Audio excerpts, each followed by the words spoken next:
Hey, it's Bryce and Barb back in Bryce's Corner. We had a couple topics come up in regards to pelvic health, pelvic floor, pelvic health, whatnot, and really in regards to, we've had several cases pop up lately, not only with Barb, my own surgery, but also other traumas like childbirth. Yeah, postpartum, childbirth, and then some other people that have had some pelvic surgeries. Yes. Right. So we wanted to talk a little bit about, things to expect through this process. Obviously, with any sort of post-surgery, postpartum type of situation, you have your doctor that you need to consult with and make sure that you have your green lights for, doing specific exercises or doing specific modalities and therapy and things like that. But in the general scope, as far as what we know, not only going through what you're currently going through right now, but with a lot of our clients over the years and we've had several cases just recently, that you have a healing time. A lot of times they don't want you to do anything, right? Like, don't do anything, let everything heal. They usually give you a timeline of like around 6 weeks until you go back in and get evaluated, and usually after that 6 weeks they're going to green light you to do what? To do what? So anytime you have damage to your tissue, you have a surgery to your tissue, minimum heal time is usually 3 to 4 weeks for that tissue to scar up. Usually after about 10 days of a procedure from a therapy side, and again, consult your doctor, work with a licensed therapist, but you can start to treat that tissue not only with some very basic micro movement around or peripheral to that area, but you can start to try to get the slide and glide of that scarring area to work right. Even in the most minor scars that we typically see with surgeries, is there's no protocols for treating scars, right? You go get a surgery, doctors send you out the door, go heal. They look at the surgery afterwards, they're like, okay, you're good to go.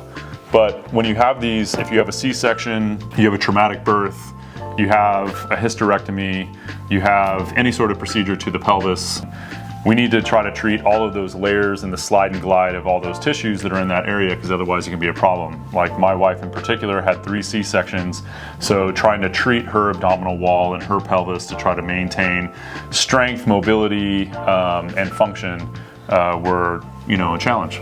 And so then, looking forward past even the 3 to 4 week healing time, that's why they usually say you need to rest for 6 weeks and not do anything, because they're kind of erring on the side that you're going to screw it up as an individual, because people start to feel good and they want to move and go.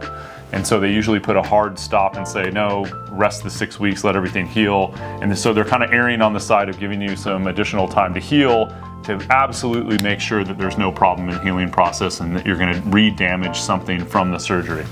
Usually beyond that, depending on the severity of the surgery, like in your case, because you had a partial hysterectomy, right? Yeah. And they're saying don't do anything for 3 months, right? So they're saying she's going to have her checkup at 6 weeks. Don't do more aggressive activity for upwards of 3 months. So absolutely no core work and no pelvic floor work for 6 weeks. No lifting anything above 20 pounds for those 6 weeks. And now that we're at that 6 week mark, what is it that I should be doing? Do I just jump right back into what I was doing? Right. Or are there some corrective exercises that I should be doing in order to start working on those insides and even the core on the outside? Right. Because she's only authorized to walk and normal everyday stuff. Right? Yeah. So so the baseline would be after that 6 weeks, after you're green lighted by your doctor, starting from the ground up, starting to train the core again. So doing things like regular crunches, which seems a little monotonous and very basic, but you got to start with some function, right? But even before that, like as you lead up to that point, I would say you're focusing on breathing, moving your abdominal wall with your breath and doing abdominal breathing. When you're doing your breathing all the way out to draw the belly button in and get some contraction from your deep abdominal wall, which helps you to exhale, which is your transverse abdominis. Doing some awareness work with your pelvic floor. So she's saying that for 6 weeks they don't want her to do pelvic floor work, but even doing things like just contracting the pelvic floor and relaxing the pelvic floor, and then learning how to sequentially turn some of those muscles on and off around the pelvis. So for instance, like one thing that we do, and you guys can try this at home, is if you know how to contract your pelvic floor, contract that pelvic floor like you're trying to pull all the bottom of the pelvic bones together. And if you contract the pelvic floor, then try to contract your glute muscles.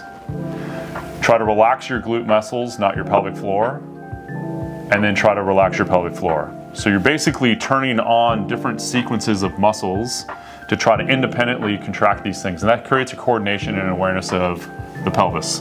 So we would go through, say, pelvic floor contraction with glutes, pelvic floor contraction with your abs, pelvic floor contraction with your adductors or your groin muscles, okay? And going through all of those different sequences of trying to contract things and then trying to relax them and turn them on and off sequentially. So, and whether you're sitting down or laying down, whatever, wherever you could feel it. And we're not requiring a 1 rep max type of contraction. We're just trying to get some small micro contraction or activation of those muscles so that as we start to move forward and start to condition them more effectively, then we can start to work with some of these things. And then eventually working again, more peripheral, like adding in hip bridges and leg raises, from your adductors to your glutes to the hip flexors, trying to train some of those muscles around the hip that actually are part of your pelvic floor. So you have 5 major muscles that are part of your hip mechanics that move your hip around that are all plugged into your pelvic floor. So conditioning all of those muscles are very important.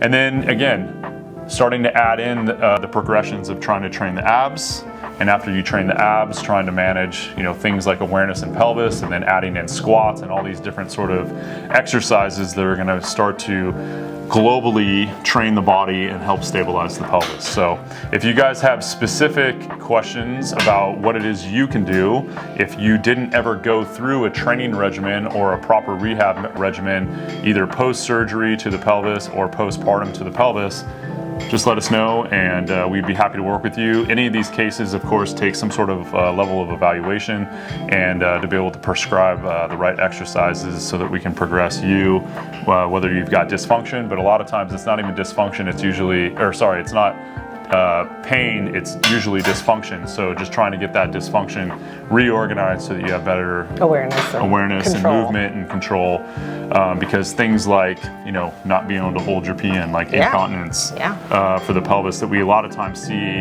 after our mothers have their kids postpartum, they start to do jump roping or any dynamic exercises like running. Too much, too fast. And then they can't control that. That's not normal, right? That's a pathology. Like those things can be corrected, but it just needs to be focused on.